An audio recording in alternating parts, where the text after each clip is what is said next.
What is going on today, YouTube? Hope you guys are doing fantastic.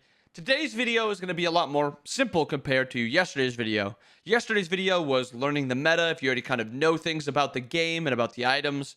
This one is going to be very simple in regards to building and specific roles and classes. This is going to be just a simple cookie cutter build for every single role and every single class in those specific roles. It will only be 5 builds. There's obviously builds that extend beyond this one, and auto attack assassins aren't going to be able to use the build that I have for the assassins very well. But I just want this video to be very simple at its core. If you guys have questions, if you have a specific god, which is just a cookie cutter build that you want for that god, ask it in the comments below and I'll try to get to it. But for now, it's just going to be 5 easy builds that you can run in any game and it'll work and feel fine. Starting with the assassins, very simple. I've the jungle into Jotuns. Brawlers, I'm keeping brawlers as an item here guaranteed because there is games where you don't need anti-heal, but I'd rather have you think about building anti-heal first and then be like, okay, I don't need anti-heal. If they don't have healing and you're not worried about that, you can go Hydras, you can go Runeforge. There's a lot of different items you can go here. This build will work in every single game and it will never feel bad.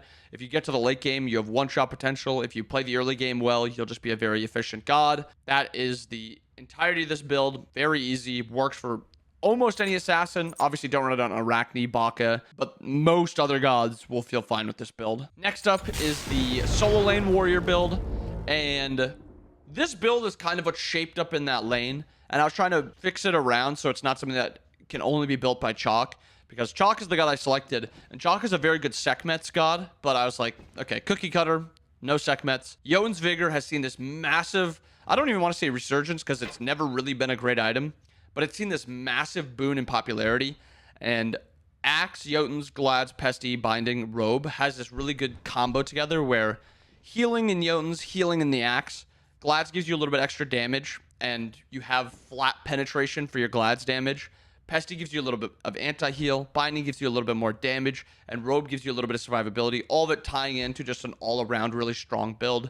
Yes, you're a warrior in the late game, so you're not going to be the most OP character, one-shot, undying, but you still will feel very good with this build at all points. Next up, the Guardians. This was the easiest, and it's not even close.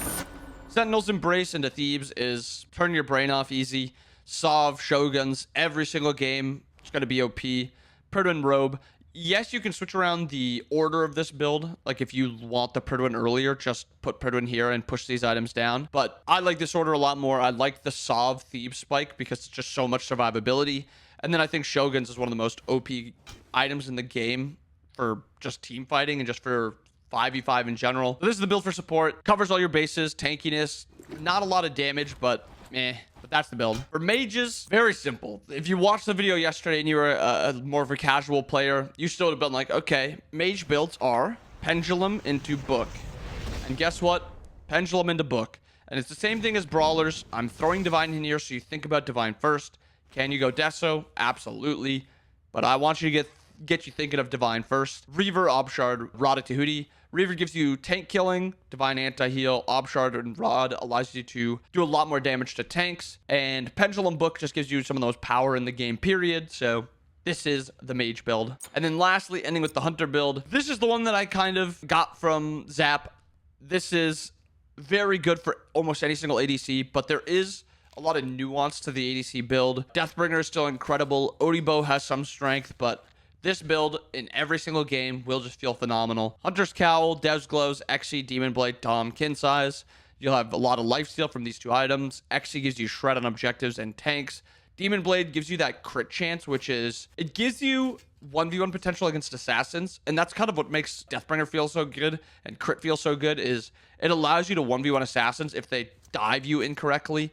If you don't have crit, a lot of the times the assassin just kind of out DPSs you because their burst is so quick and you don't heal enough. So I really like Demon Blade. And then Dom, Kin Size. Kin Size is more tank busting, and Dom is even more tank busting. So this build, very good at killing tanks. Okay, I mean, it's good in the 1v1, but it's not like OP in the 1v1 like a Deathbringer build would be. But it's still very good in 1v1s in most cases. But that's the build for every single role. Again, if you guys have any questions, if you want to deep dive into some of these things specifically, or you have a specific god you want more of a cookie cutter build on, let me know. Drop it in the comments below. Also, if you guys are a little bit better at the game and you've watched this video and some people are asking in the comments, you can respond and give your own build. And if it's something that I like and I think you did a good job, I'll give it a little heart, and so people know Bobby approved and you did a good job. So hope you guys enjoyed the video. Hope you guys have a wonderful rest of your day. I'll see you guys again next time. Peace.